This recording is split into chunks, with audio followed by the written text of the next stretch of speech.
everybody. Thank you for coming to the Phoenix Comicon. And let's see, before we get started, one thing, if you could turn your cell phones to either vibrate or silent, that would be great. Let me make sure mine is on that too. It is. All right. All right, ladies and gentlemen. Phil LaMarr is well known within the world of voice acting. Very diverse credits to his name. You've heard him in numerous television shows and movies, such as Hermes on Futurama, Aquaman on Young Justice, Bail Organa on The Clone Wars, and the Earth King on The Last Airbender.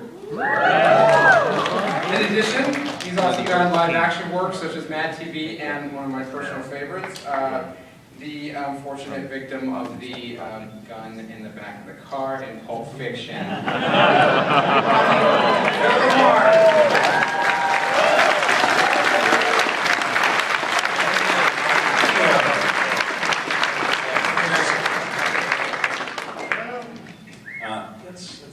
That really annoys me that Avatar has now lost its name thanks to James Cameron. No, we have to say The Last Airbender because it's not Avatar of the Blue People, it's Avatar of the Last Airbender. Just say The Last Airbender, otherwise James Cameron will sue us and he has hundreds of millions of dollars. Thank you all for coming. Unaccustomed as I am to public speaking, I'm very excited to be here. It's my first time in Phoenix and first time at the con as well. Although I don't suppose I could come to the con and not come to Phoenix. That would be an impossibility. What else can I tell you? I don't know. I guess the floor is open to questions. I don't think there's really anything. I mean, I might just sort of laid out the basic career stuff. Oh, how about you let us know how you got started? I'm personally very, very interested in the history of how you got started, and especially in the voice acting. Well, it's interesting. In junior high, I was a kid who spent a lot of time reading. I could spend hours in a bookstore from a very young age. And then in 8th grade, my school was doing a production of a play based on the book The Phantom Tollbooth, which was my favorite book. And to this day, my two favorite books are The Phantom Tollbooth and Alice in Wonderland. They're the two books that I never go anywhere, like house-wise. They're always wherever I live. And they were doing The Phantom Tollbooth, and there was a part of, how many of you are familiar with the story of The Phantom Tollbooth? It's about a little boy named Milo who is just bored and boring and doesn't like school and doesn't like learning and doesn't like knowledge.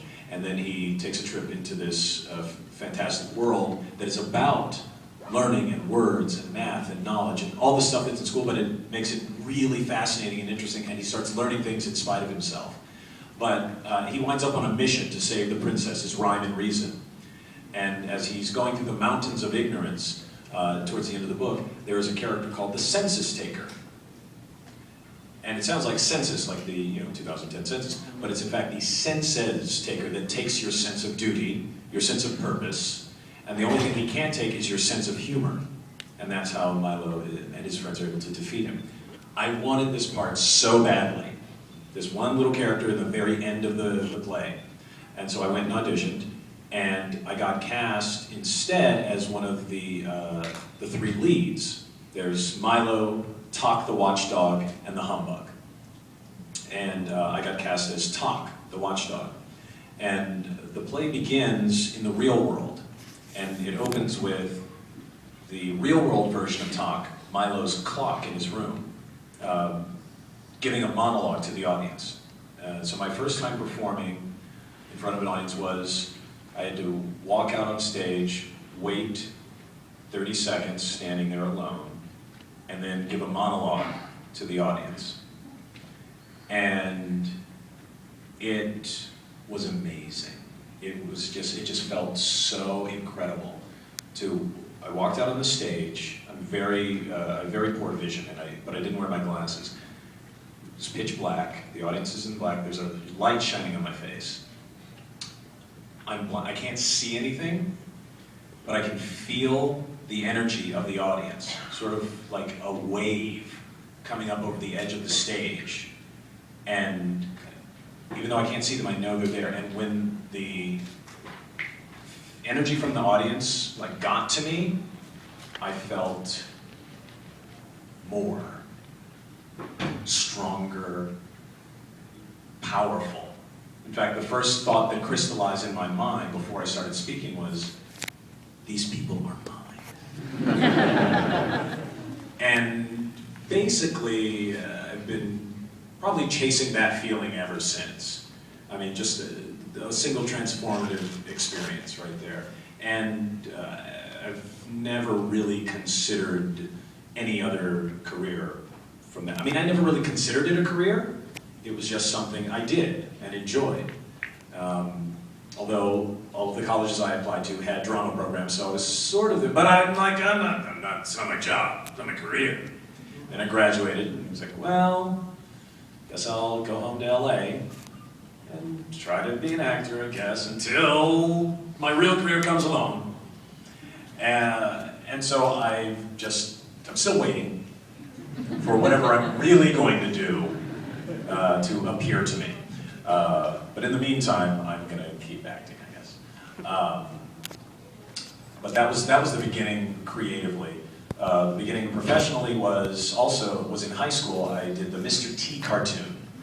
It was one of the few cartoons back in the 80s that was using actual kids for the kids' voices. Because usually it was, you know, women playing kids, because you can do it longer. But for this cartoon, I don't know why they decided to use kids. Maybe they thought they might use us on camera because they had the real Mr. T doing the voice of Mr. T. And he would appear on camera at the beginning and end of each show to lay out the lesson for the show. And let's make no bones about it, the show was horrible. It was it wasn't, you know those Hanna-Barbera cartoons from the olden days? This was a cartoon made by Ruby Spears, which was like Hanna-Barbera's like broke cousin. Well, Hanna-Barbera reuses all of those backgrounds. Is there any way we can get a hold of their old backgrounds that they don't use anymore? Use those over? No, the acting was bad, the show was bad, the concept was atrocious. It was Mr. T as the coach of a gymnastics team. A traveling kids gymnastics team that goes around the country solving mysteries.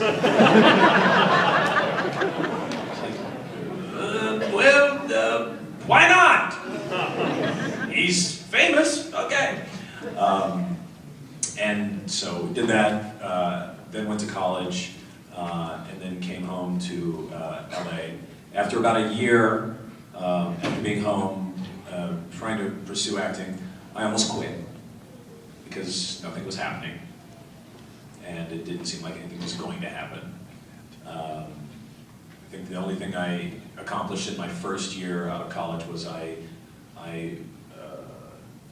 auditioned for a community theater play that was advertising in one of the local acting papers, and I got the part. I got the title role in a play called A Dog's Life.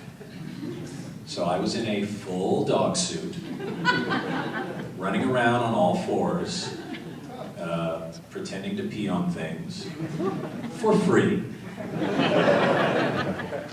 I mean, I don't know, I figured if I was ever gonna have a, furry suit job, I would at least get paid for it, at a theme park or something, but no. And this also was horrible. It was the worst play I've ever read to this day. The first act was a bad knockoff of All in the Family, but then the talking dog makes Archie Bunker realize that racism is bad. That's the first act.